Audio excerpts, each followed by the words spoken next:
Welcome to the Alaska Realtor live stream. My name is Jamin Goecker. I'm a realtor in South Central Alaska, and my mission is to help you to build an intentional and significant legacy for yourself and your family by coaching you in real estate. And this live stream is here for the sole purpose of really kind of peeling back some of the layers of what it is you see about Alaska and really showing you what it's like living here on the ground level. And one of the questions I get asked fairly frequently is, what is it like, living in some of these more, I'm going to use air quotes, like off-grid remote locations.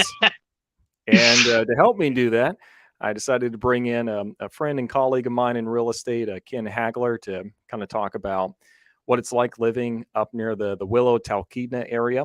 So he's going to be talking about some of his experience living in some of these more remote locations. So Ken, thank you very much for joining us, and we're looking forward to diving in today. Well, thank you for having me. I've been looking forward to having a chance to talk about this and spend a chance to hang out with you some more. So looking forward to it. Outstanding. So real quick, just some housekeeping for those of you who are hopping on right now. These live streams are only as useful as as the questions and comments we have coming in from you guys. So if you have a question, chances are there's probably about 10 other people with the exact same thoughts, either now or in the future. So please make sure you drop those comments in the comments section, and let's get those questions answered for you. These are really awesome, useful live streams when we have a lot of interactions, so do not be shy. So Ken, let's go ahead and start with this real quick as people are getting in. Why don't you go ahead and talk a little bit about your Alaska story? What is it that got you up here to Alaska, and then specifically, what is it that got you in kind of the much more northern part? Which actually, real quick, let me just share my screen with everybody so you can kind of see what it is that I'm looking at. You know what? I'm not confident enough to try to share my screen with StreamYard. Okay, so you can look it up on your own map. Look it up on your own map. But yeah, Google will help that. Yeah. Yeah, Google will help with that. So yeah, it's a ways out there. So Ken, why don't you go and talk about what got you there and just Alaska in general? Yeah. Wow. So I don't know if we have all the time for that, but I think one thing that I've learned in being in Alaska, everybody that's here has a story. Mine comes about, if you can't tell by the accent, I'm a Southern boy, and had spent the last 20 years down in Georgia. And for most of my life, I've been a pastor, and was a pastor. And I lost my first wife to cancer. And in the years following that, I during the wonders of technology, was in a group on Facebook of widows who we were all kind of getting back into the dating pool after losing spouses. It wasn't a dating site. We always say that. But we were all just trying to, we were just all trying to encourage each other because, it's a different journey. And my wife now and I met on that page, and we started over Facebook Messenger. We started having a conversation. We flew and met each other. We met each other's kids, and we dated and talked for about a year or so. And we're flying across the country, and we finally decided, hey, we wanted to give this a shot. And so the first part of that journey was I drove cross country with all of my stuff to Idaho, and was there for 2 years. And she and I then flew up, and she and I drove down the Alcan together, moving her things. And we met basically in the middle of the United States, if you think about it, when you put Canada there. So it was about just over 2,000 miles for each of us to make those journeys. And so we were in Idaho for 2 years, and then just kind of looking at what worked best for us and our family. I made the decision, and then out talking with her and said, I think the best thing for us is if we go back to Alaska. And so there was an opportunity for me to come and pastor a church here. And all this happened in the middle of COVID. We had a caravan, and it was 4 vehicles, and we left together with family and drove at the right time. We got approved by all of the countries and nations that had to happen and following the protocols. I never had anything like it. And we had 5 days to get up the Alcan. And I mean, we had our last drive from our last stop from Canada. We drove 21 hours straight to Anchorage. And the funny thing was, I pulled up and stopped, and when I did, we had one of our vehicles was a diesel Ford pickup truck, and hauling our fifth wheel. And apparently, because of the type it was, it had it was a 6.0, and those of y'all that are diesel folks out there know exactly what happened. It became a milkshaker, and so the coolant and the oil got mixed, and needless to say, we managed to pull that truck into the driveway, and that's where it sat until we got it towed to a shop to get fixed.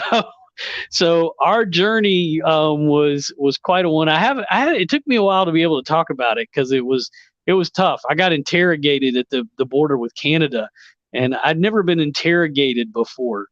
Literally interrogated, not just someone had to talk with you. Yeah.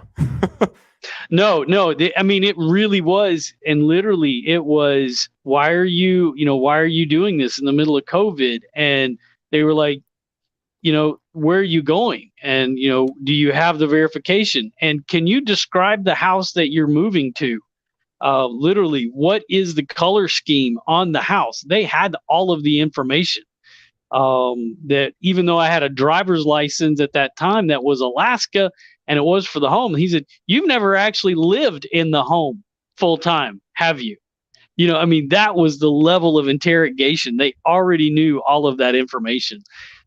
So it was something to say the least. So for us, that was kind of the impetus of coming up here. And so that also then led to where I'm at as a career change and going into real estate for the next period of my life. I've been blessed to serve a great church here in Anchorage at Anchor Park United Methodist Church. Just a great group of folks that welcomed us, helped us to be even more part of Alaska. But my wife had been here for over 20 years, and during that time, her and their family had purchased a small cabin up in the wilderness. And as we were up here and we got looking at it and talking about it and thinking about what we wanted to do, we pointed our fingers to say, hey, we want to do more with that property,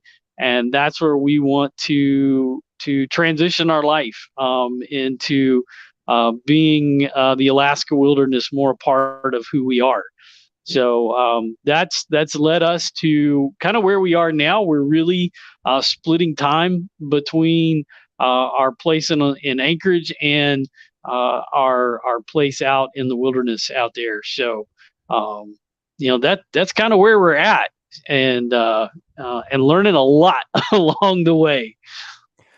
Yeah, I bet. Which real quick, we've got some questions already rolling in here. You ready to take a few so far?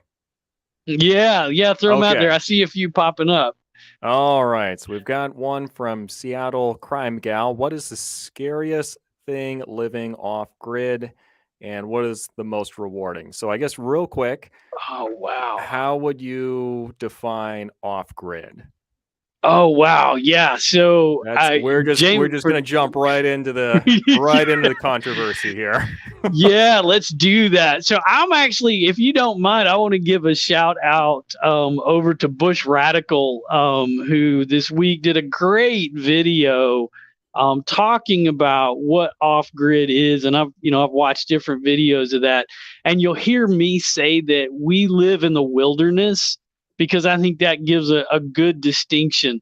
So being off grid, as we understand it, and I think even my wife and I may have some disagreements about that. I look at off grid as somebody, ultimately, if you're off grid, you are not dependent on any of the electrical or water systems, sewer systems you're looking at the government to say you're supplying this. And for some, they'll even go farther. For some, off grid would say that includes you are no longer on the road system. So you have to either snowshoe or ski into your place in the winter or snow machine it.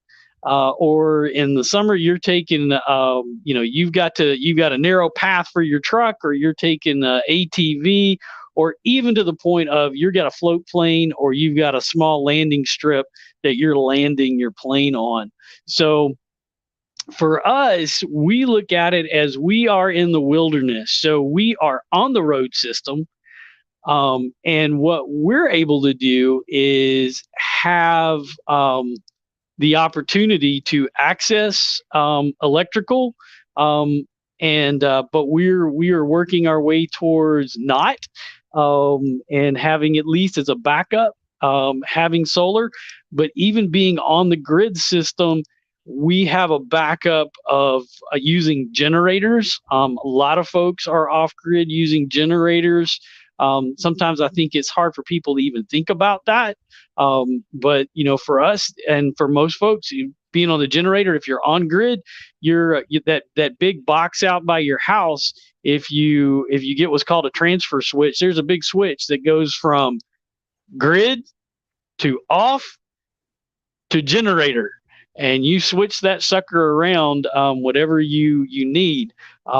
There are those that are dependent on going to the wells. They have a well, or they go to a number of places have spring access, and those are pipes, and folks will go get water directly from a spring to do that. So for us, when we kind of look at it, we have an outhouse. When you're living in the winter, you want an outhouse. It's just you want an outhouse. And yes, I have used the outhouse in negative temperatures. It's not particularly pleasant. We got work to do on that, but we got a great outhouse, I'll say. But we also have indoor plumbing because we have a well. And so that's a part of what we got. We can have a shower, which we do.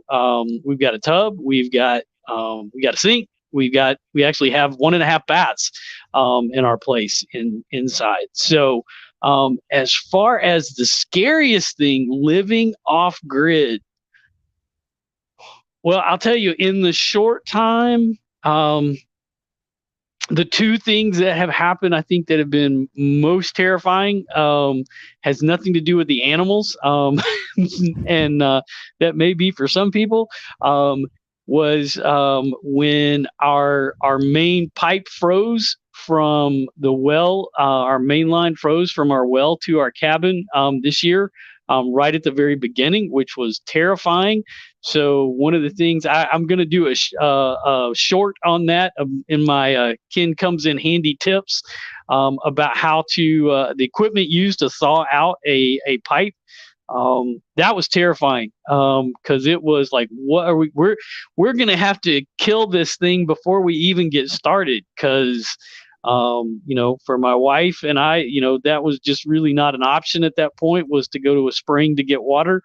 We would have to change a whole lot. So, and I think that the other thing was running out of gas when we did have to switch over this winter from the grid onto our generator. So, so that both of those were kind of like, it's like, okay, what did we learn from this, and quickly adapt to, we had already prepared for everything. I mean, here's the thing that, so it's easy to say, well, you should have been prepared for your line freezing. No, it doesn't work that way. It's not that easy. I mean, our line is buried, it's insulated, it has um, a transfer tape around it to keep it warm. It's the little things. And at the same time, our pipes froze. I was talking to a buddy and who works on plumbing and said, same time our pipe froze, there was a whole lot of people up in Fairbanks that had the same thing happen, and they knew what they should have been doing. So we learned, and that's part of it. And thankfully, we were able to do it before anything happened. The most rewarding thing, besides that, I really like to drive our John Deere tractor. That's really cool as a redneck. But the other piece, I think the most rewarding thing is when you go outside and there's not a sound to be heard and there is nothing there and it is just quiet. And then the sled dogs start barking down the road. Yeah, we'll get to the sled dogs. Sled dogs are in the queue. Okay, are they in there? Okay. Yeah, it's in our questions here. All right, so we've got about 11 questions here. We're gonna skip through a couple of these on the quick here, and then we'll go ahead and continue on a little bit more with the scheduled programming. So coming in from Nigel, in that context, the definition of off-grid is much the same in terms of direction. So how, like Willow versus Cots? I think you can live off-grid a lot of places in Alaska. I know there is a off-grid. I believe that I'm trying to remember the channel that they're living down in either Homer or Soldotna. So you can do the thing about off grid. You can do it a lot of places. And when I lived in Idaho, I mean that was a big thing there. There were people that lived off grid in not just northern Idaho but throughout Idaho. So I don't think that's particularly dependent on it. As far as direction, it does seem a lot of folks when you go on YouTube that it's a north of Anchorage, but you can go. Granted, you can't really go too far west because then you're living out in the ocean.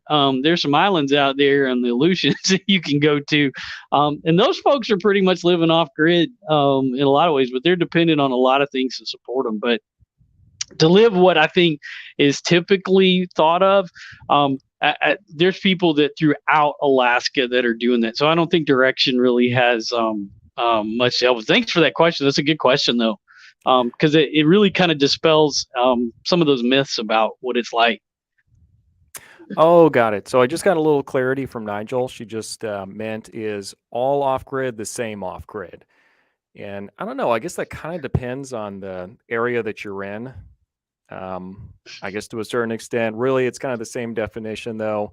Is this property in and of itself self-sustaining, or do you have regular utilities and support coming in? I think that definition kind of holds true regardless where you're at. Yeah, and I think there is some debate about that. That's why, like you said, it is a little bit of a controversy. What does off-grid mean exactly? Because you can live in the middle of the city of Anchorage, and if you do things correctly, you could potentially be off-grid.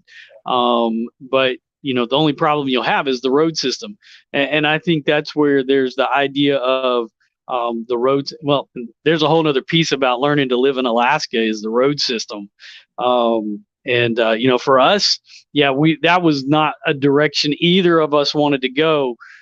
As far as how we wanted to live, we wanted to stay on the road system. That was important to us. So while we live back on back roads and dirt roads, we're still on that part of the grid. I see the grid as kind of a bigger thing. Yeah. I mean, the thing is, when most people contact me and say, "Hey, I want to go live off grid," Usually my questions after that is really about trying to like pinpoint, okay, are we talking real true off grid, or are we just looking for some remoteness and some distance from your neighbors? Because I think that's what most of us are thinking of. It's a Right. Yeah. completely different lifestyle change. Okay, so Right. let's jump into a couple more here. Got one in here from Brandon. So, can you talk about the infrastructure in the Willow area? I know there's not much. um, yeah. So, I think there's more than, what people realize. The Alaska State Troopers provide law enforcement really for the entire state. There's not many police forces. So, as far as that infrastructure goes, if you're looking for that, yeah, we're dependent on the state troopers.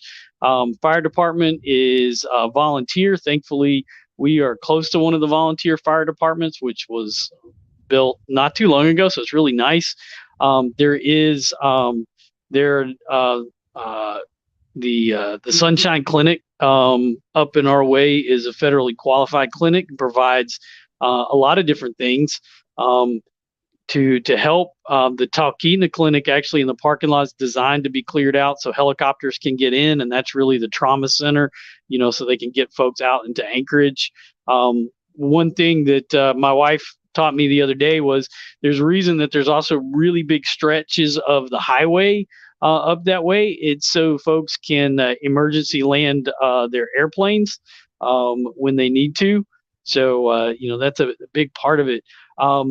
There are as opposed to I guess I'm still pretty new out there as far as how the city councils kind of operate because they're not really cities. We live in boroughs, and as a Southern boy, I grew up in counties, so that's been a really different approach to things. And the cities or the towns or the villages are all I think we're villages is what we're classified out that way.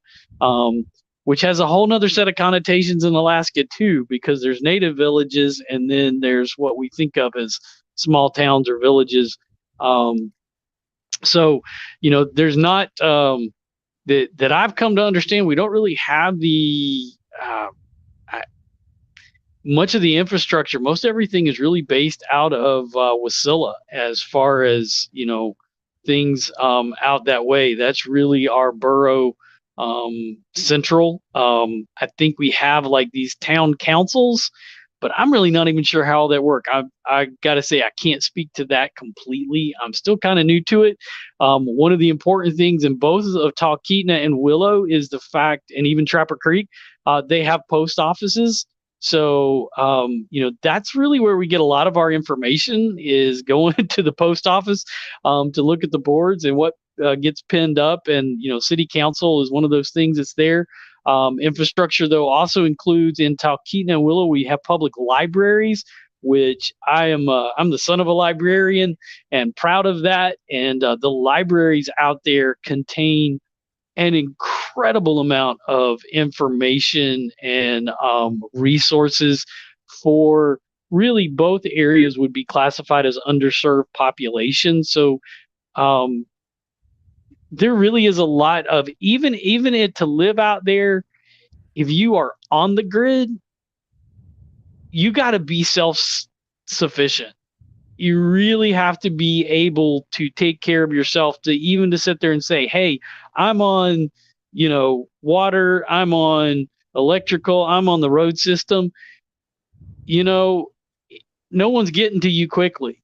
And so that the joke about why women live longer, it's because they plan and they think about it.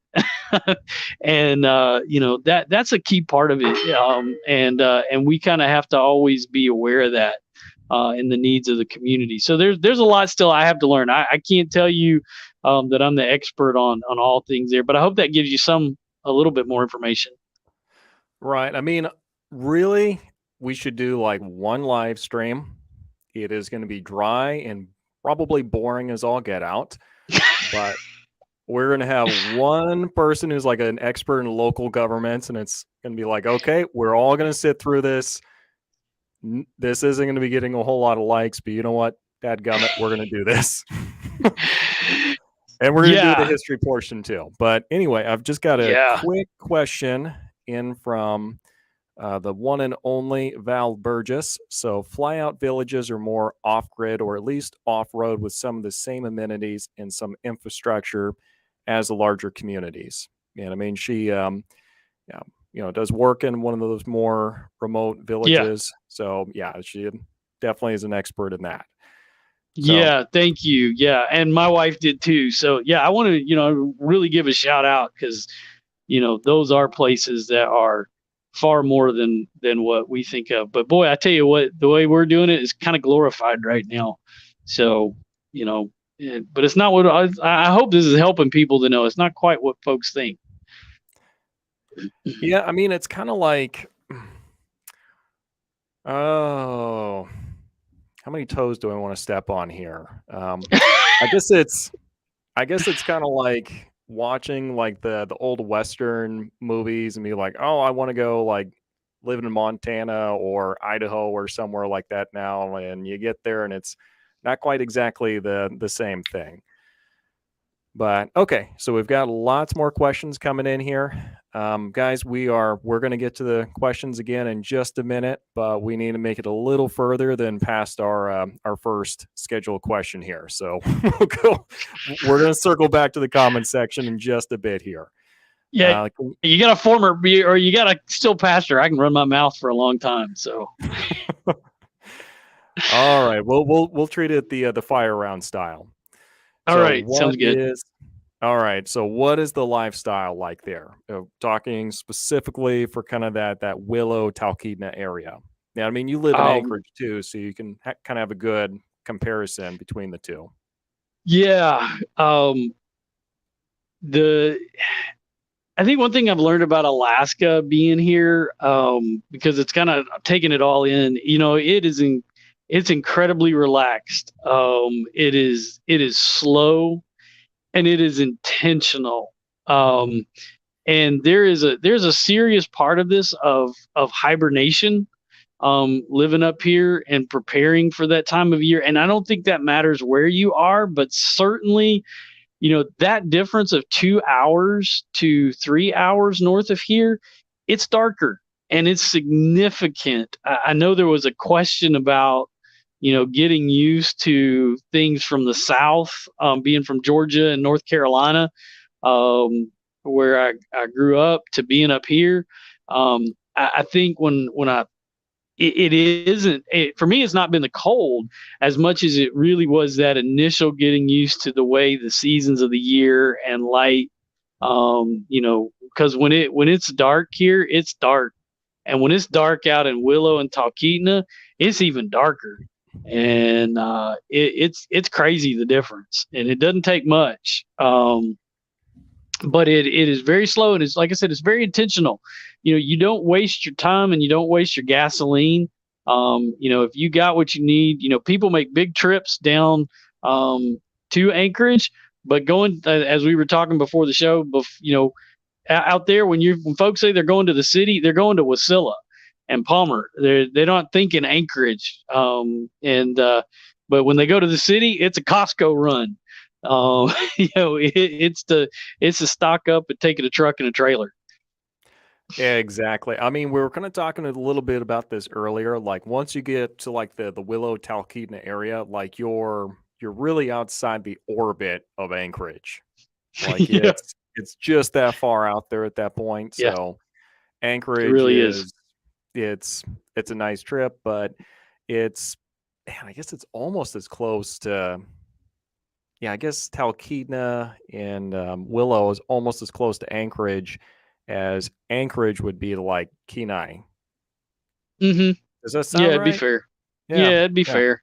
It'd be fair. Well, I think about it. It's almost as far as, so if you're in downtown Atlanta, Georgia, that drive is as far as Atlanta is to Toccoa Falls. And for folks down south, they might know that. In North Carolina, it's from Raleigh to Greenville. I know because I drove that in college a lot. So, Oh, that's awesome. All right, so let's dive into some of these questions again here, guys. Keep them coming in here. We've got some great ones in here, so keep them coming. I know you got more. So one coming in from Brandon. Has Life Below Zero asked you to be on their show? And another off-grid family have followed near Willow turned them down recently. So there you go. No. This might be your interview. This might be your Oh, oh, you big break think? here. No, I'm really hoping that my cast iron kitchen will get me to be the spokesperson for Waffle House when they come up here to Alaska. Yeah, that's the show I want to do. But no, Life Below Zero hadn't asked me anything. But we'll see. We'll see. Yeah, that's I'm sure that's just a matter of time though. Sure. Well, All right, so we've got another question in here from Sign Digger. So, why do boroughs charge property tax on properties where there are no benefits to the owner? So, I don't know. Maybe you know a bit more about the services and everything that's provided out there. Can you give any clarity on that? no, I think that's kind of like that's our area of general real estate. I mean, it wouldn't make any difference if it was, here or, the Anchorage borough, if there's nothing there, they still will potentially tax it. I would say that though, in part, there's going to be tax on that because of the fact that if you own it and they've got to send somebody in after you, they still got to get a helicopter in there. They still got to get services if you're in a remote section, and there. So while we can sit there and say that that would be my guess, and boy, shoot me for that one. But you're still going to be dependent on having help in a lot of those places. So, and they got to know how to find you. That'd be my best guess.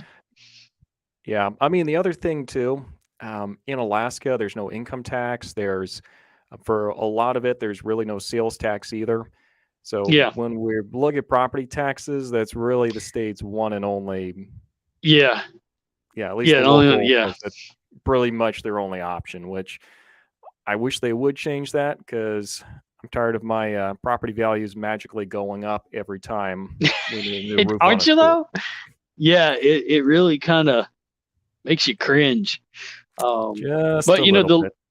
yeah, but part of it too is the more simply you live, the less taxes are going to get hit on there too. The more simple your property and what's there and the value. It doesn't mean that it doesn't have value. The more important value out there is the value it is to you as the property owner and cabin or homeowner out there. That you're there for what's there. Um, you know, Yep, that definitely does make sense. All right, so guys, we're going to loop back to the comment section again in just a bit here. Let's go ahead and jump to this question because I think somebody else kind of asked this in about the same words earlier. So, what do you wish you'd known before getting a property in that area? oh wow, what do you wish you'd known before getting property in that area?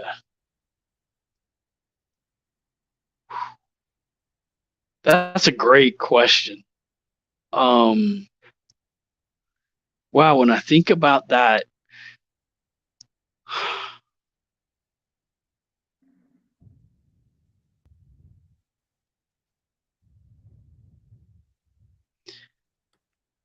I think it really would have to be the impact of the daylight and those changes. But I think the second part to that would also be um, just how dependent it is that you take care of your stuff and what you own and what you're dependent on. That the importance of maintenance on the home, the cabin, which is all important, but you really can't take any part of it for granted. You know, I just was my wife and I were talking, and the end of an extension cord that that I fixed the other day is, our extension cords are, negative temperatures. We've got to have those for, particularly living out there, to keep our battery warm or our block heater so we can start our car in the temperature. And those are those are expensive. I had no idea what doing an extension cord would be, and it was like going, man, do you want a finger with that too? I mean, do I have to give my pinky up for this thing? But it's to say, a $6 in for that extension cord, and knowing what I'm doing to replace it, well, that just saved me, $45.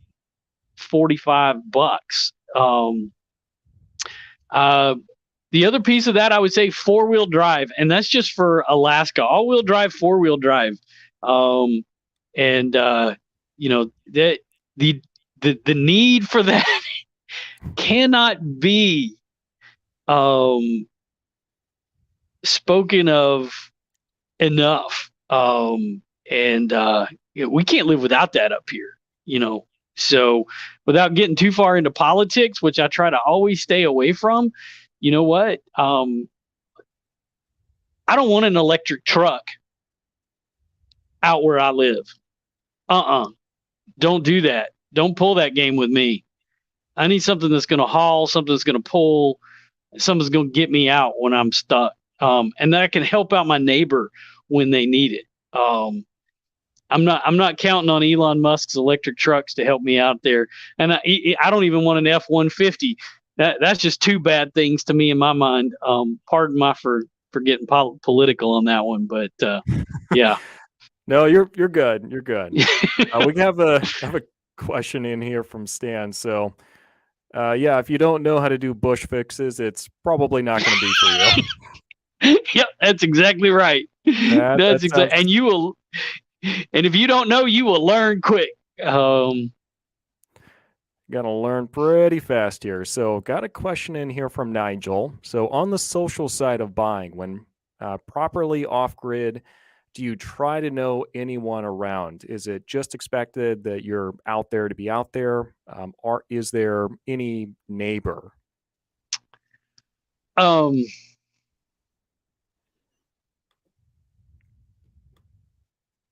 I think people approach that differently. And I think that's a fair way to say that. I like to know my neighbors. Call that my Southern roots. And part of that's also knowing who you can count on and who can count on you. Again, it does go back to, as you plan for it and you look at the real brass tacks of this, it really has to go. You have to be self-sufficient. That being said, knowing your neighbors, knowing who they are, knowing their limitations, getting to know them enough so I don't want to talk to that person any more than I have to. Or these are folks that we could have some time outside the campfire. You're not going to see them all that often. I mean, really and truly, even in the areas that you might classify as a city, out in Willow, Talkeetna, those areas, you're not really next door in the sense that you can see your neighbors. Most everybody keeps enough of a tree line up around their properties that they're really kind of back there a little bit. They want that. And so there are neighbors and you can be neighborly. But it's how you go about doing it. And it's learning the folks that are there. So, I think that's the best way I could say that. It's what you want. I mean, do you want neighbors or do you not want neighbors? So. Yeah. And that's, yeah. I mean, even here in Wasilla, like I'm still, we've got little acre lots here, everyone, my little area. It's not really a subdivision. It kind of has a great little agricultural feel to it. But everyone still sticks to themselves. It's not, nearly as remote as that. But even then, it's like, I've been here for about 6 months now. Do I just go introduce myself to everybody, or do I need to have a block party? Do I not want to know? Do I not want to know who's living around me? Yeah, I totally get it. uh, But if you're living yeah, more you get remote, I actually see a lot of value in at least knowing who's around you, because sometimes you're going to need help, sometimes they're going to need help. So it yeah, kind of cuts both yeah. ways. All right, got another one coming in hot from Seattle Crime Gal. How dangerous is the wildlife there to small pets, women, and kids? We have some pretty big coyotes on our property in Washington, and the occasional black bear. Moose, grizzly bears a constant threat? Um, so let's start with let's dispel that really the concern. I yes, there are bear issues that happen. The more dangerous animal is the moose. As far as it goes, and part of it I think has to do with people just not paying attention and understanding. They're not just a big deer. And you have to always be on the lookout for moose. You got to, I mean, bears are going to hibernate. They're going to go away for a while. You got to have bear spray. It's in every vehicle we have. You got to take it with you. You got to know how to use it for those times that they might come up. Moose, yeah, you could be in Anchorage. And before I moved up here, there was a University of Anchorage student that was killed by a moose coming out of the student center right before I moved up here. Even wasn't more than a year or two, because he just Yeah, came right out and was right between the mom and the calf. yeah. I Um, mean, eh, that's kind of like if Alaska had like an indoctrination system and process, like that would be one of the first stories and videos people are shown as they get up here. Because I remember like the same thing, seeing it, and it's like, yeah, you got to watch your six at all times. yeah. So and when I talk to my daughter sometimes about this, and she said that Alaska is kind of like the Australia of the United States. You know, it's coming at you from every direction. If it's not the weather, it's an animal. But yeah, moose are definitely an issue. It's just really being alert to it. Sometimes we let our guard down. Thing about moose is, man, they could be there and you not even know it. With bears, at least they smell. So your nose will probably pick up on their presence before you even see a bear. And But a moose, man, they are quiet as can be, and you'll know they'll give signs. And it's just kind of learning that. As far as it relates to small pets, women and kids, I will tell you, I don't. We don't let our cats out. We got cats, and it's not because I'm worried about bears or moose. It's because I'm worried about an eagle coming by and snatching one up.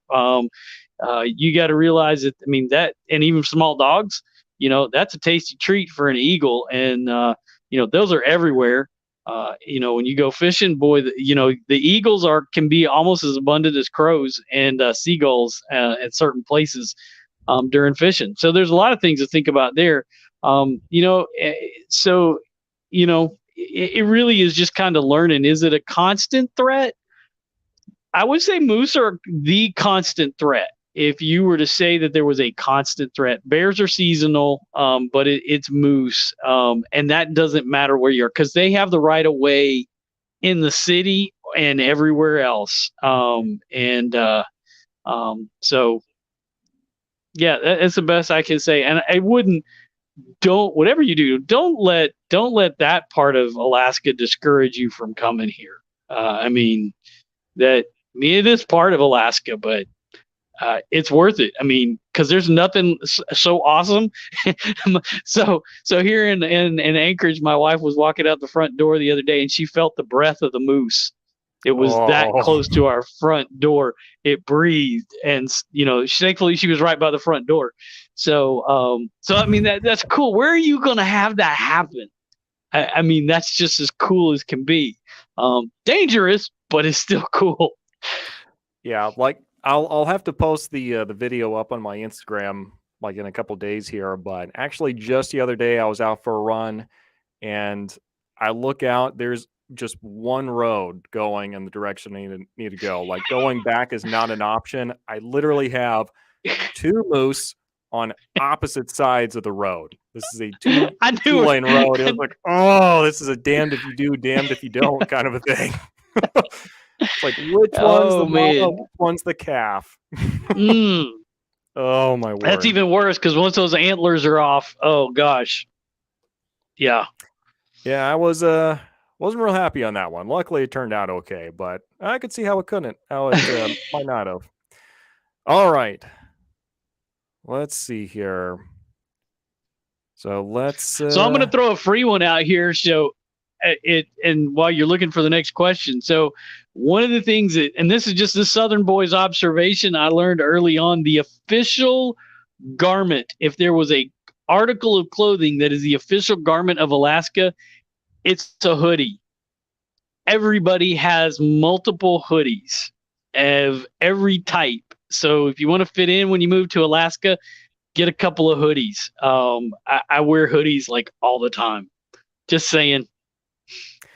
Yeah, people won't trust you if you don't have hoodies. Honestly, like that's how prevalent it is.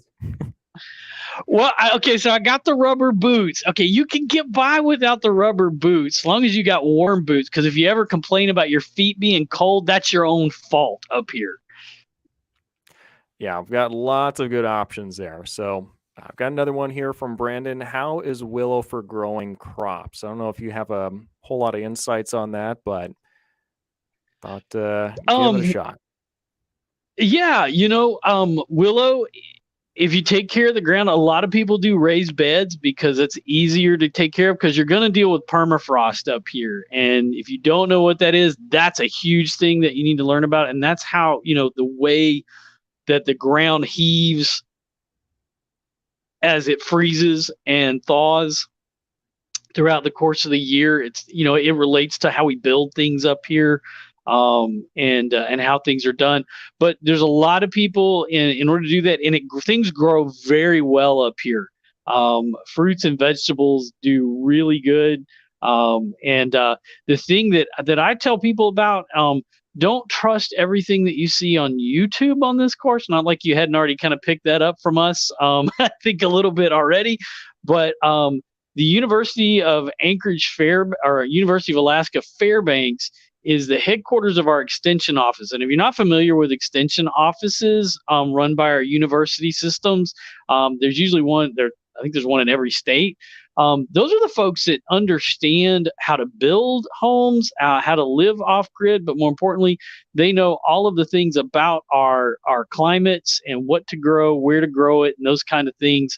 The extension offices are waiting there. I can tell you, they're waiting for phone calls, and they love to talk and help people out on these issues. That's why they exist.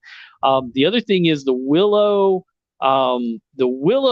Public Library has a seed library, and so people have a place there that you can go and get seeds that have been from things grown in Willow, and you can take them and grow. And when you get your crop, they ask that you take seeds from your crop and bring them back to the library and put those into the seed library. So it keeps proliferating that library. So I don't know many places that have a seed library. So if that tells you something, yeah, you can grow stuff in Willow, and that's not a problem. Man, that's awesome. All right, let's see here. We're getting some good ones rolling in here. So okay, this one just kind of made me laugh coming in from Andrew. I live remote Alaska, had a polar bear tracks like 30 feet away from my house. So yeah, no one's gonna fight you on that. I think you're probably the most remote exotic one here. Yep, you win there, man. You win hands down. We don't have polar bears down here. You can keep them. You can keep them. Not fun, fluffy animals. You're not going to see a Coke anywhere in sight when you see one. Nope. All right, looking at Mr. Patrick Coyne, Willow's ground can be quite terrible. Nice area if you can find good ground. So yeah, that's kind of just reiterating.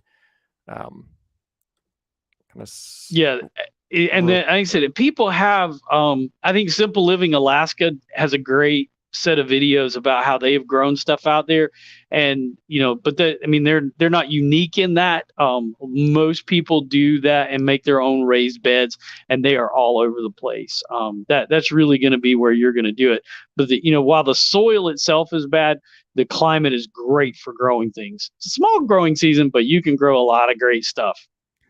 Yeah, I mean the world's biggest like cabbages and like all these produce like are grown right here in the area. Yeah. I mean they're so Going big to the the point state where fair. yeah. I mean you need to go look it up, but yeah, it's so big to the point where it's like, is that safe to eat? Like those are the proportions we're talking about. All right, so let's see here.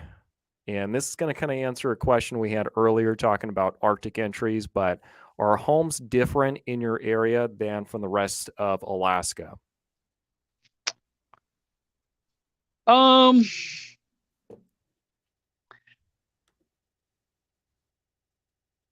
That's an interesting question.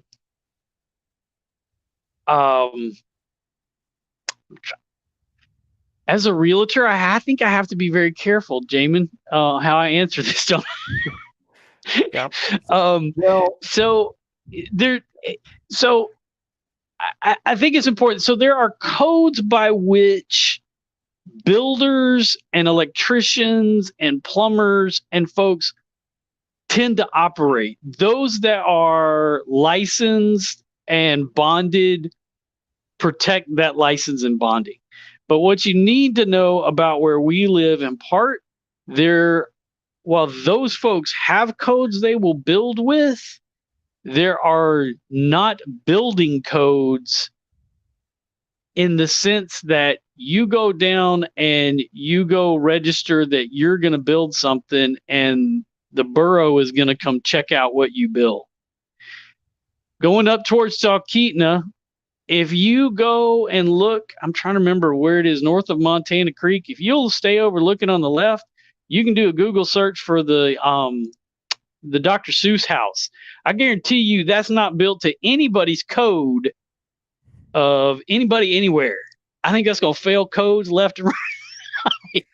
I pity that's on the market now, isn't it? Or it was on the market. Oh, is it really? Yeah, I saw it come up. I think now I could be wrong. I think I saw it pop up just a little bit ago because like 90% of my friends on Facebook are realtors, and I saw this post there, so I'm assuming it's on the market. I could be wrong though. Man, I would have loved to have been the agent that got that one. Wow. That's unique, yeah. Yeah, but no, I mean, you can really, so in that regard, in here in Anchorage, you can't just go build whatever you want, but out there, you can go build pretty much anything you want. And when you drive out there, yeah, you'll see, if you look closely enough, drive far enough, you'll see just about everything out there. Our place, as we built it, we've tried to build it according to codes in terms of, 16 on center studs and, doing those kind of things. But, like for most of us, we're going to build on sonotubes. Down south, you'll be thinking of pylons probably, but, we pour in these tubes that we build up on that are able to adjust and heave with that frost heave and shift. But there's also things you don't build with. You're not going to find brick up here. That's not going to be something. And I guarantee you nope, you ain't going to find brick. If you do, boy, somebody did some hauling. Yeah. And I mean, the reason for that is every time you have any bit of like frost heave or earthquakes is more what I'd be thinking of. You get that mortar. That's not the word. Mortar? No, that's not the word. Mortar. Either. Well, mortar. The mortar. Are you talking about in the bricks? Yeah. Well, what is that? This isn't the right word. Like the paste between the bricks. Yeah, that's mortar. That's mortar. That is the mortar. Yeah, okay. That is mortar. Yeah. You're right. But because it's going to damage your sheetrock. Just cracks and like falls apart. Like Yeah. Seeing it for the few buildings with it up here. Yeah, and it's also too, having done some, working on doing some of the stuff in my cabin, building some walls and some of the different stuff that I do, knowing where you're going to use screws with the wood and where you're going to use nails, because there's that give and take that if you put a screw into something, it doesn't give. It's going to break, it's going to shift, and things are going to separate. Whereas a nail will give some movement. Even, I mean, that's how important it has to be at certain levels out here. So something to think about. Yeah, I mean, it's really unique to me every time, like, because I mean, I've connections all over the state, going all over the place, and I'm kind of Yeah, chat you with do. people. What's Yeah. unique about their area? And I mean, you go places like up in Barrow. I know that's not the correct word. I no chance at all of pronouncing the I correct think it's last way. Ukijavik. Is that it? Okay, I believe that's right. Ukijavik. Ukijavik or Ukijavik? I think it's Ukijavik, but I could be butchering it too, but I'll give it a shot. Okay. Well, I'm sure we're gonna get obliterated in the comments section. So either way, though, you go up there and the ground up there, it's the water table is like 15 feet below the surface. So everything is just kind of slowly settling into the ground. You go, further in the southeast, they have all the filter systems set up to catch all the rainwater. You go up to like Willow, and you've got those sono tubes and kind of those pylon foundations. So it's really unique just to see the differences in all these different areas. Yeah. So real quick here. Okay. Awesome. Oh, good. I said it right. Yes. All right. Awesome. So coming in from Stan, awesome looking house, but it's listed in all caps, does not meet code. Okay. So talking about the Dr. Seuss house. Yeah, exactly. So a question I had coming in here from Brandon. Let me see if I can dig it up again. But his question is about having Arctic entries for houses in the Talkeetna Willow area. So is that something you'd recommend? Is that something that's common up there? Yes, I would recommend that highly. Yeah, it makes a difference. Even a small one. Our place, that's one of the things that in our cabin that we have plans to work on. But when I first came up here, my wife has a poster that she has on the door. It's a picture of a truck where they left the door open in the snowstorm, and the whole inside is covered in snow, and it says the first rule of the Arctic is shut the door. There is so much, even with I've spent a lot of time this winter actually doing additional winterizing, finding every crack and crevice um, where um, where we needed to add more insulation and seal, all those places where the air is getting in. And part of what an Arctic entry does is it allows you to get that break of catching all that stuff, because you're not going to typically, you can heat it, maybe with a space heater or something, but you're really catching and giving yourself kind of that a wider berth between like a storm door and the main door of your house. And it just gives you a bigger space. It allows all that cold air to be trapped out there. And so when you come in, it just doesn't transition and you freeze off your whole house, because then your heating system now has got to crank everything up again, whether that's wood heat, whether that's using a Toyo stove, an oil heater, or you happen to be lucky enough to have, a central heat system in your place. You got to address every single bit of that. And that's just a lot of extra work on your system. Right. All right. So let's answer a couple questions here, kind of more fire round style, because we've got, I love all the comments and questions we have here, guys. So keep them coming. This is how we know that we're on target for what's going to help you guys.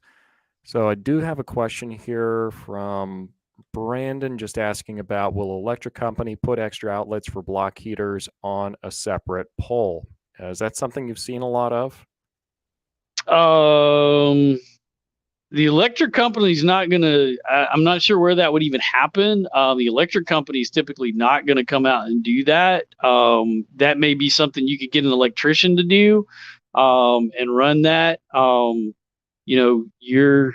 Yeah, I'm certainly. I will gladly say I'm not a licensed electrician, so this is no advice. But if you're going to get one, if you wanted to do that, which we actually did, is to make sure that we had extra outlets on the outside of our cabin so that we could have places.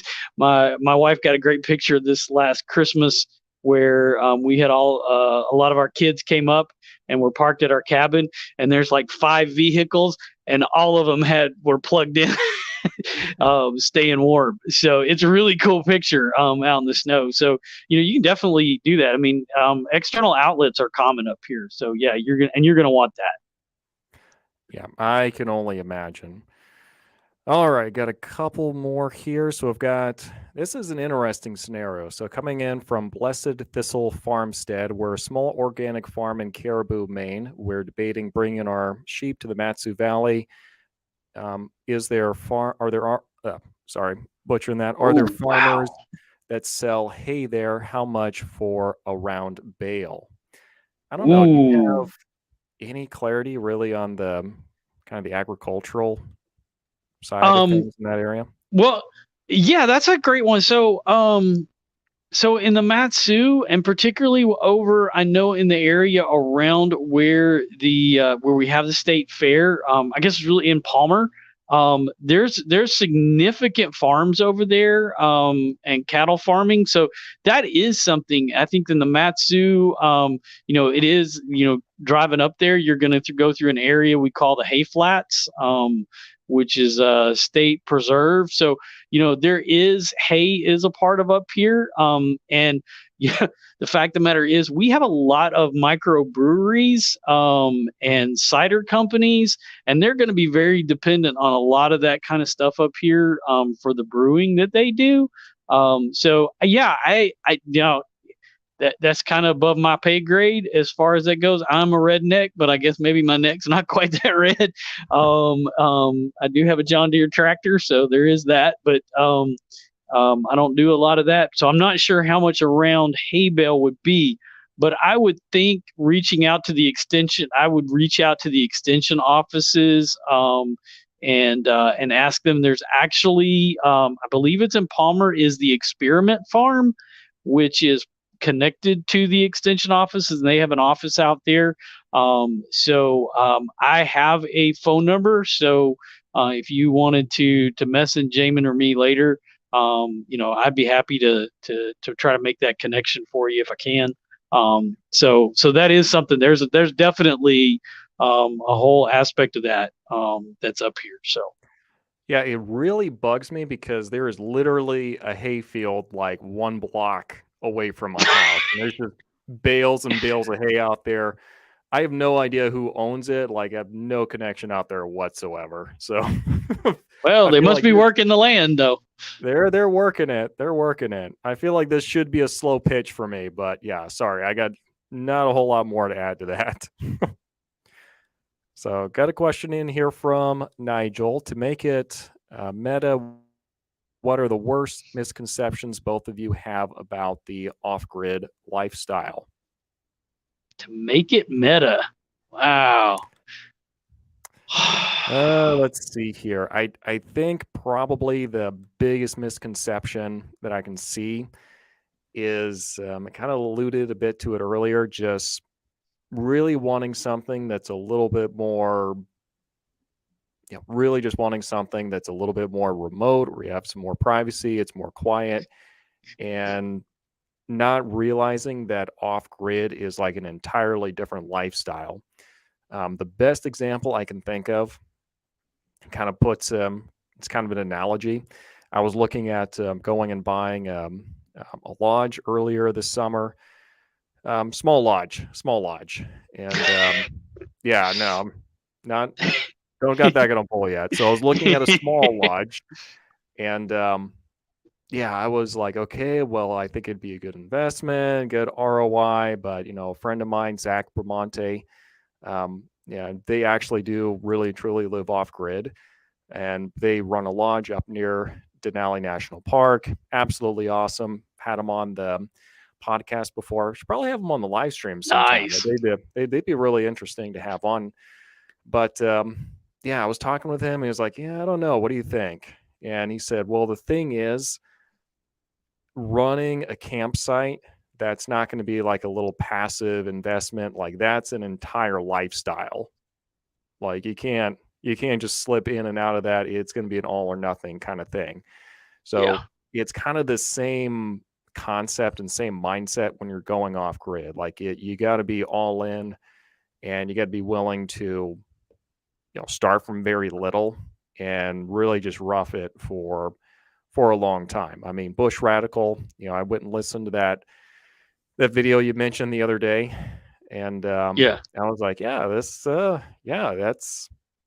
it's not like you just easily throw it together in like a couple months worth of building and have a little montage of the farm raising, and boom, like your house is all together. It doesn't work that Right. way. So it takes a lot of work, and it's a complete lifestyle change. Yeah. I think for me, as I think about it, um, and there's a lot. I think the thing that bothers me and misconceptions is that you can go out and do it and not have a source of income. Because the one thing that I see regularly, and this is what I love about Bush Radical, I mean, he talks about in his videos that, he did concrete work. I mean, he was a contractor and he made a living, and he talked about that. The one thing that I don't see a lot of, and I think that's the misconception, is how people go about doing it and scratching your heads. Because, you know, yeah, there's some YouTubers out there, but you also have to you have to make a career out of YouTube, and that's a whole nother animal in and of itself. And Jamin will tell you, being a YouTuber is not an easy thing to do, and building an audience doesn't happen overnight. It takes time. Well, you're not going to have time necessarily to get, what some of these people, and the few people that are making a living on YouTube, unless you want your whole life exposed, okay, that's fine. But look at how many people have been living out here. They don't have YouTube and they're living off grid, but they have jobs and they have work. And, one thing we've talked about for us, we have careers. In order to make our Alaska, wilderness living, I want to make sure I use my words right. For us to make that happen, we've made that choice, and we've got careers that we have to do in order to make it happen in steps. This idea that it's just boom, let's load up the trailer and we're going to Alaska and that's it. Most people can't do that. We can't. And so, along the way, I think that's one probably the biggest misconceptions, that it doesn't cost anything. And as Dave Whipple says on Bush Radical, yeah, it doesn't cost as much. There's still a cost to it. And you got to be prepared for that. And Jamin, you got some great videos there's work to be had in Alaska. Don't get me wrong. You can come up here and there's work. If you're in the right trades and fields, you're not going to have a problem finding work.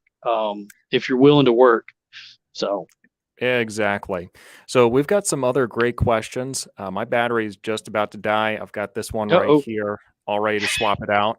I'm about to go blank here. And I'm going to set you up on a question here and let you take it from there for just a minute or so. Here we go. How would you describe the culture of the kind of the Talkeetna Willow area? Oh, wow. Do you want me to wait and respond after the break? Say again? Do you want me to wait and respond after your break? Nope. Go right ahead. It's going to take me like 30 seconds. Just don't say anything like crazy, cray, and like the next 30 seconds we'll be fine. Okay. I've lived in a few places, and my first wife was from Eastern Kentucky. And so the one of the things that I've learned, I've lived in a few of these mountain towns in the lower 48, and I think there's a lot of similarities to kind of the close knit kind of parts of that community that folks take pride in where they're from out there, and they do help each other a lot. I'm good friends with the Christina Dowling Soka is a pastor, her and her husband out in Willow at the United Methodist Church out there, and they run a big food pantry. And then they're helping people to build and providing, helping people and connecting people to get firewood during the winter who need that. And there's a real kind of close knit communication system. Word gets around quick about things. And being somebody that builds up the community and enhances the community is all that more important. I think the saying that goes and appropriate probably there as much as anywhere is Alaska's a big state, but it's a small town. And people will know you. And people will come to count on you or not, depending on who you are. I love the culture as far as that goes. Each one is a little bit different. Willows doesn't have the centralization, particularly as Talkeetna. Talkeetna is a tourist destination. Willow, you kind of just pass through. The gas station is called Town Site. That's town right there. That little strip. And if you blink, you missed it. Whereas Talkeetna, people will go out and then you got to get on the spur and you got to be intentional to go out to Talkeetna. And it's, maybe you get lucky when you get out there and you meet the mayor, the cat walking around. And that is what they're known for. Yeah. Yeah. One of many things, but I'll say Talkeetna. I can't help but think of granola. When I think Talkeetna, I think about my college days in certain parts around Greenville, North Carolina, when I was going to college. That reminded me of that, but it's a great place. I love going to Talkeetna, and Willow in its own way, it's just different. It's a place to kind of stop in. There's a few restaurants there, and supplies and stuff to get. But there's a post office, and there's I think there's the Willow Rose now has opened up a thrift store. There's like I said, there's a couple of restaurants, a couple of clinics. There's the True Value, but we're dependent on those businesses.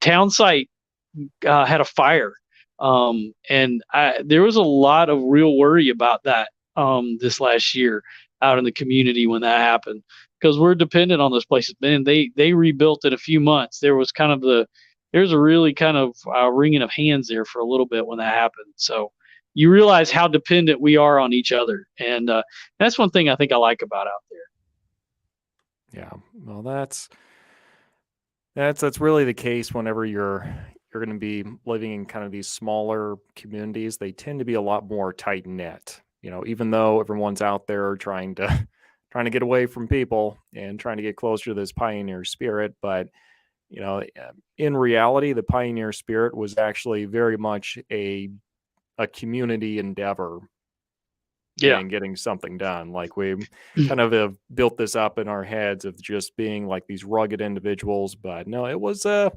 very much a community enterprise anytime they did something. And that's kind of been the impression whenever I go to these smaller towns.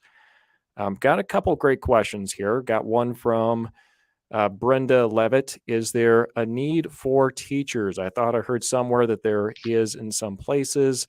Are the schools good there? Anchorage and the surrounding areas? And yeah, we're both telling yes. I mean, yeah. So I can speak for myself. When I first got up here, I was looking at actually going into teaching, and like I had all the classes done except for just doing the school time, and I think like UAA refused to accept any of my classes and said, "Well, you have to start completely from scratch and go through our program." And it's like, oh, that's convenient. I see why. I see why this, as a state, we're struggling to get teachers here. So yes, Yeah. there's going to be a need everywhere. Um, Yeah. Yeah. I actually was trying to help somebody that was interested in coming up here. They had a teaching degree, but they hadn't had their teaching certificate. mhm, And But there's a reciprocity, as I understand it, in Alaska, that if you have your teaching certificate from the lower 48 already, then that should not be a problem getting up here. That there's a reciprocity of accepting those teaching certificates. One of my former youth group kids, she and her husband have been teachers up in Fairbanks for, gosh, I don't know, 10, 15 years now, maybe. And they're raising their family up there. And so the need is there. There's always a lack of teachers. As far as I think there's debate about the school system. I think there's concerns about it, but I think a lot of that has to do with the fact that it's been difficult to get teachers up here. And I think the quality of the school system tends to always be related to the quality of the teachers that we have, in that school system. And I can't say that I speak to all the details of that, but good teachers can make all the difference in our community. And I will tell you this: if the library system is an indication of the commitment, I think, of the state towards teaching and education, I think that goes a long way. In our public library system, I'm just amazed by it and impressed by it up here. And The work they do to provide resources for kids and adults as well to further their education. There's so much available through that system. So I think there's a lot trying to be done. And So I think we'd all welcome more teachers. yep, absolutely. So we're going to grab a couple more questions here, and then I've got a few more questions um, from our uh, from our scheduled programming, and then we'll go ahead and start wrapping it up here because we are starting to push right up against that hour and a half, and Yeah. after a while, it we start to lose focus pretty quick. So let's see. Okay, coming in from Brandon here. I don't know if you have any insight on this one, but I thought I'd ask. So, are there builders willing to build in your area, and how does that compare to in a city? Yeah, good luck with that. Okay. Now, in the city, we got a lot of folks.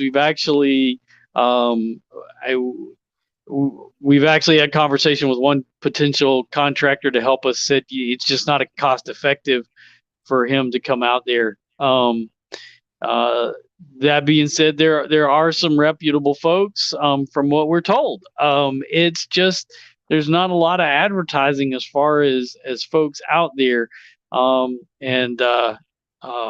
yeah. So there's definitely there's definitely a need for that, and you can find people, but if they're coming from too far away, it's going to cost. Even coming from Wasilla, there are some contractors that will come out, but it's tough. Yeah, Yeah, and the more remote it gets, the more challenging it's going to be to build. And I don't think that's something a whole lot of people think about when they go right. find like super remote property. And it's like you're going to have a very, very small Yeah, you're going to window be in the chopping that year. wood. You're going to be chopping that wood yourself. That's it. You're it. You're doing it. So there's that. But even being, like I said, even our choice to be on the road system, it's still not. It doesn't make it mean it's easy to find some of that work. So Absolutely. So, got more of a comment coming in from Mr. Andrews. True fact that a lot of teachers retired and moved to the valley. Yeah, can't really argue with that, actually, anecdotally. Let's see. Got one here from Eustacia. Just visited Alaska this last summer, felt at peace and calm there. And awesome. yeah, that is what we like to hear. So, I've got another one coming in from Caitlin Duran. This one's kind of, again, talking about building. With the cost of building, I've seen a lot of talk about yurts. Is a yurt actually viable in an Alaskan winter? Man, I'm trying to remember. Apparently, Like, yes. okay.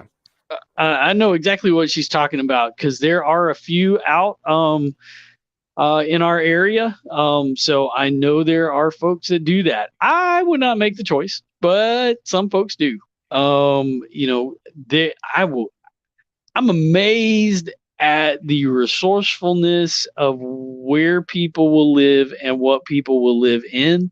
And a yurt designed correctly will be fine. But it is being aware of what you're doing and making sure that that you can heat it, that it's going to shed correctly and you can clear out from around it. But the way that I understand the way yurts go, and can be that snow that comes off can be used as part of the insulation. It almost becomes like a traditional igloo from the outside. But yeah, there are yurts out here, and people do it. Again, it really has to do, how are you building? If what you build can't handle the snow load, particularly out in the area north of Wasilla, where we have our place, in that Willow Talkeetna area, you better be your roof better be 16 on center studs at the minimum.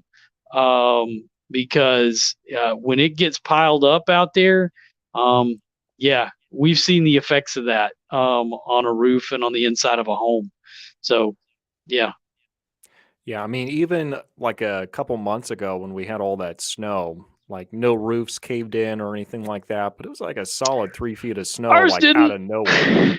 Yeah. Thankfully, ours didn't. Actually, ours has just been shedding. We've had this the Pineapple Express weather system has come through and warmed things up, and so we have a little break here. We'll probably have more. I think we got more snow in the forecast coming up this next week, but we just our roof shed. A lot of the roofs out here on the homes are also metal because they shed so well. You're not going to find many shingled roofs. Not that they're not there, but a lot of it's going to be metal roofs, which is nice on a rainy day. Yeah, I mean, as soon as the lifespan on the roof that I have now is done, like I'm totally just putting a metal roof on it. I don't care how much more it is. Like it's just to have one less thing to think about. Sure, sure. All right. So I love the Musher Coffee / Sandwich Cabin by the highway in Willow, and I am actually a great place to run if I recall correctly, going up to the Hatcher's Pass and that Willow Yeah. highway going up that way. So I'm probably going to be doing some long runs on that in the near future. Got a question coming in from Holiday Homestead. What is a farming homesteading like on the Kenai Peninsula? So our family of 6 is moving to Bear Land in Nikiski in April. We are coming from California, where we have a 4-acre homestead. Do you have a whole lot of insight on Nikiski by any chance? Because I can't say that I do. So okay. I won't steer any direction there as far as that goes. There are, I will say, I believe there are some folks that are living off grid online out on the peninsula. So I would I wish I had a list of some of those.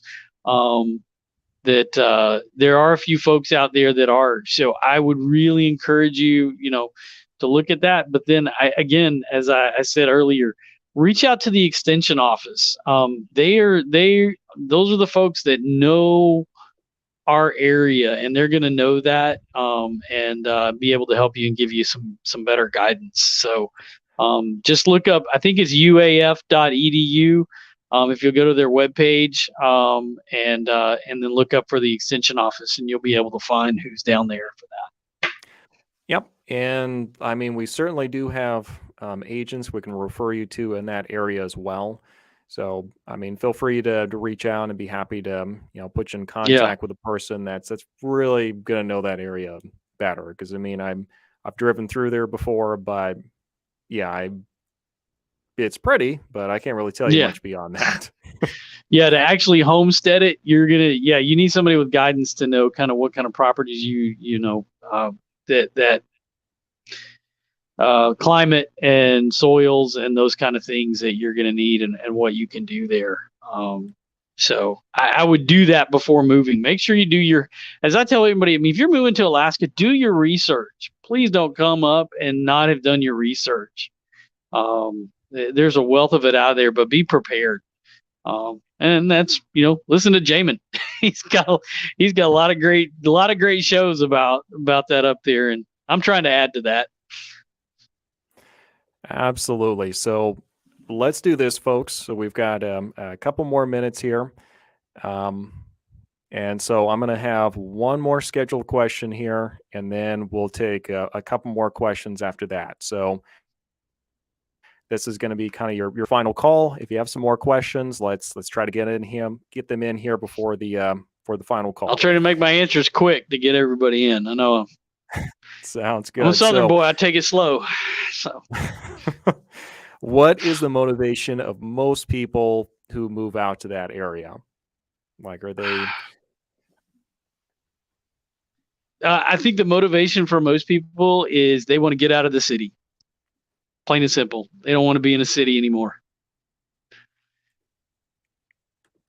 Just kind of looking for a slower pace of life and trying to get out of the rat race a little bit.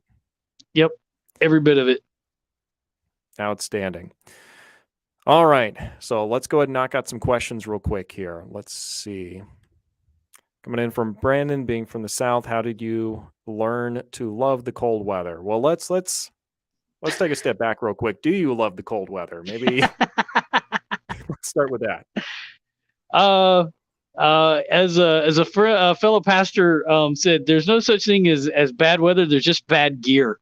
No, I don't really care. It's living life. I've been through, I wrote a book, Life Sucks, Seek God, that's on Amazon.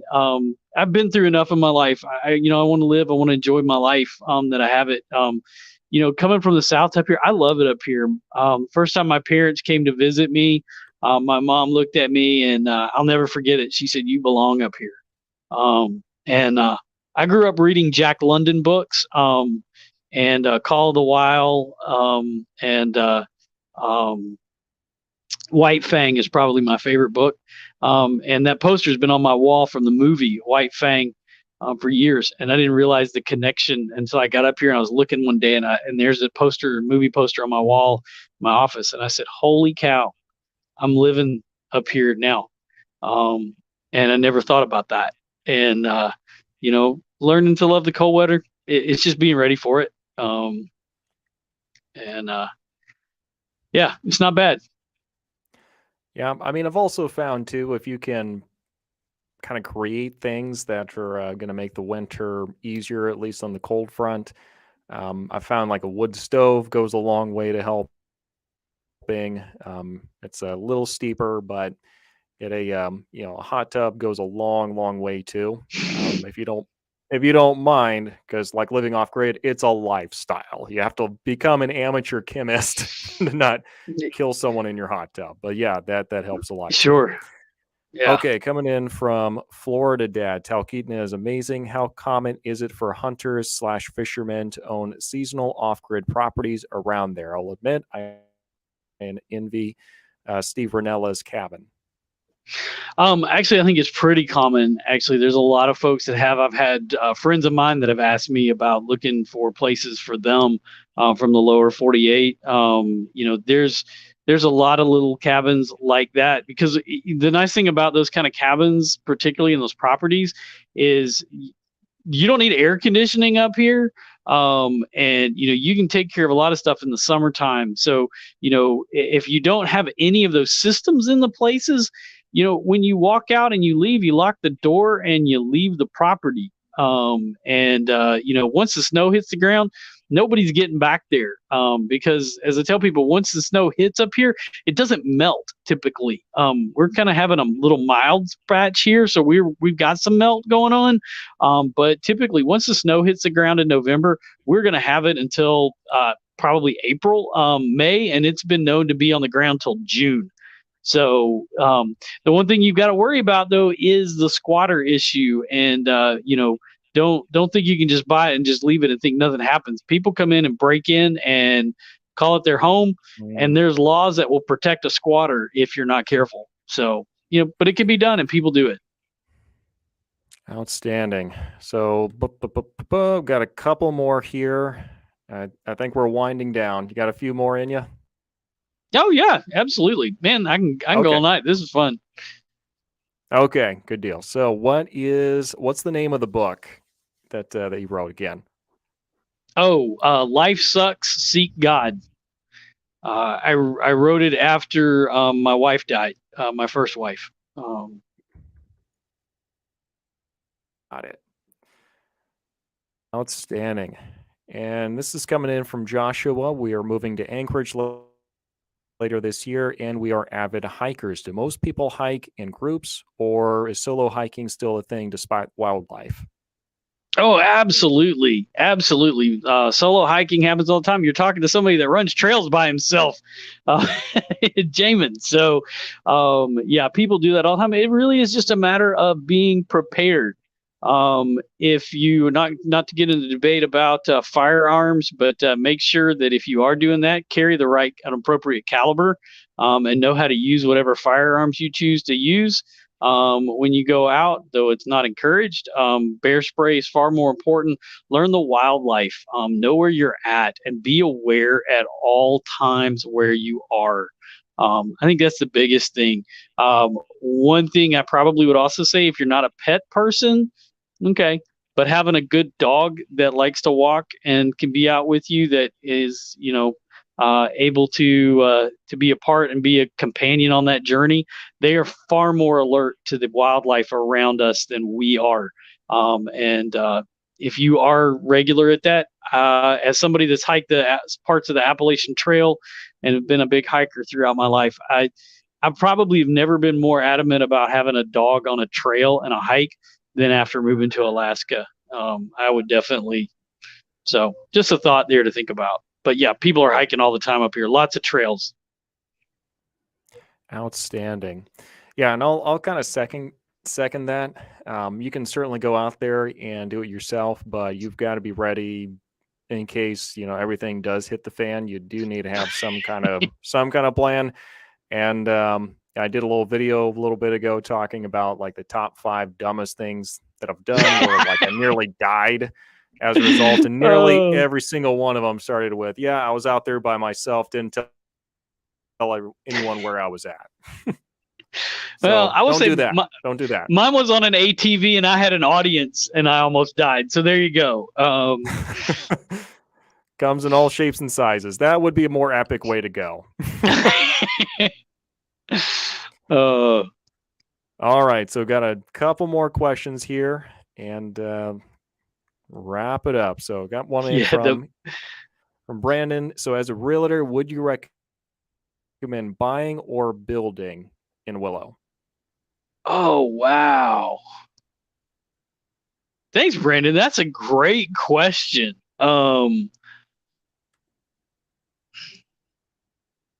I think I'm going to give two. I think there's two responses to that.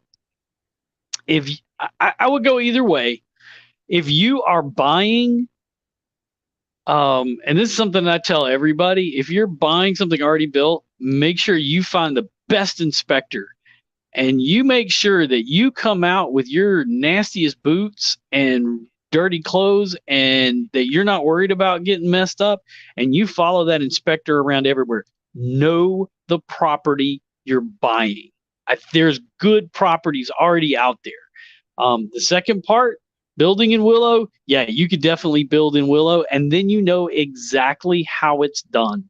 Um, and I say that because if you watch one of my recent videos where I did a spoof of Die Hard, um, the bottom of our cabin in our crawl space was not insulated correctly, but it wasn't built and sealed correctly, and it's been that way for years, and nobody knew it until we tried, till we got in there and we started to live in it year round, and suddenly understand how important it is to chink things and make sure things are sealed correctly, and vapor barriers. And I learned more about insulation and vapor barriers this year than I ever have in my entire life. Because down south, it's not that important. And up here, you want it all the time. So I think whatever it is, whatever property you're looking at, whether you're going to build it or it's already done, know what you're doing and know how it's been put together, and know everything about it. Those would be the two things that I would say. So I think you can go either way. Yep, love it. All right, one more question here. Well, actually, let me just verify. Yep, got one more question here. And real quick, well, no, we'll get to that in just a bit here. So, other question is, why choose the Willow area? Willow/Talkeetna, we'll say that. That is a great question, Brandon. And that's one my wife and I have been kind of scratching our head about. And I wonder, Jamin, if you've been kind of wondering about this too. It seems to be that has been kind of the thing to do, is Willow. And because we don't truly live in Willow, but we're out in that area. I think it's far enough out, but at the same time close enough to things that people need and want, and so they can feel that they're on their own even though they're not. And I think that's why people right now are choosing the Willow area. I think there's a lot of us, and having been a Boy Scout leader for a lot of years and going out backpacking, I think people get grandiose ideas about things. And I know a lot of stories from the Appalachian Trail, about how people started with grandiose plans. There's a lot of people's dreams that have been left behind in Willow, Talkeetna, but also in Big Lake and other places that people didn't measure what they were doing before they did it. You can choose Willow, you can choose Talkeetna, you can choose lots of places, but if you're not prepared to go and live there and do it, and you haven't taken that time to be attentive to it, I think it'd be a problem. But I mean, that's why I think people choose Willow. Is it kind of has that feel, and why it's popular for us. It kind of was chosen for me because it was already in our family where we had our cabin. But I know the choices of that were in relation to, it was on the road system. We are on a nearby. We have access to a river where we can fish. We have enough property that we can mill our own lumber, chop our own trees, get our own firewood. We got plenty of birch that we can tap. So there's a lot of things that are out there that we can live on. And I think there's a thing about it is you don't have to worry about air conditioning up here. Not a problem. If you can stay warm, and that's a resource. Down south, it's hard to live off grid because you got to have air conditioning. That's rough. So I don't know if that answers the question fully, but that's my take on it. Yep, outstanding. So we've got one more question in here from Josh, and I think this one's directed to me. So, question for AR. What do you think is a hotter market for resale of new construction in the future, Eagle River or Anchorage? Personally, I would probably say Eagle River, and that's because the resale value is already higher in Eagle River than it is in the rest. Majority of Anchorage, you get certain areas that gives Eagle River a good run for its money, but per square foot for the entire area, Eagle River is a lot higher.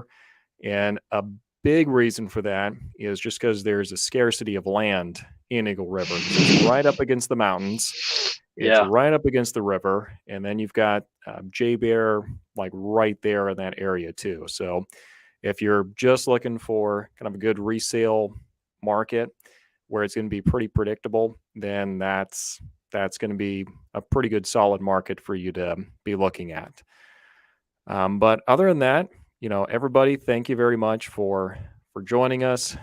Ken, it's always a pleasure, sir. And Oh man, thank you. yeah, I mean, you definitely do come in with a ton of information, insights to the area, and I really do appreciate that. I'm sure everyone's gotten a lot of great value out of it. For those of you who are listening and throwing questions in there, means the world to us. Thank you very much. Yeah. And if you want to get a hold of Ken, certainly feel free to reach out down below. We'll have a little contact link. Go ahead and click that. I'll make sure to get you in contact with Ken. For people who want to follow you, maybe on social media or somewhere like that, where's going to be a good place for them to go? Yeah, so I put my tag on there to Instagram as Ken L. Hagler, but you can get me on YouTube at Ken Hagler. Either of those places you can find me. You can find me on Facebook. I'm not hard to find. I've been an author now for so many years.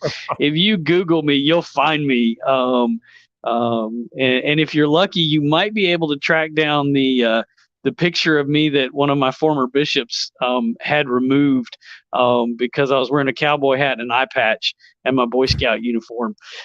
He didn't like Can't that so have that. much. Can't have Can't have that. But kind of sets a tone for a little bit about who I am. I don't quite fit the mold. So maybe I fit here in Alaska probably better than most places.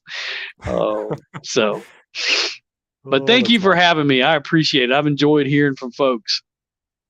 Hey, well, thank you again very much. And we'll definitely have to have you on again sometime. And everyone else, thanks for watching. And we'll see you in a couple weeks here. In a couple weeks, we're actually going to be sitting down with Bill Urey again, and going to be sitting down with his builder to talk about new construction here in the Matsu Valley and kind of the general area. So you don't want to miss that. That's going to be a great live stream. I know a lot of folks got a lot of value out of that last time. And Bill is back from by popular demand. So I'm looking forward to having him back on here as well. But again, everyone, thanks for watching, and we'll see you in a couple weeks.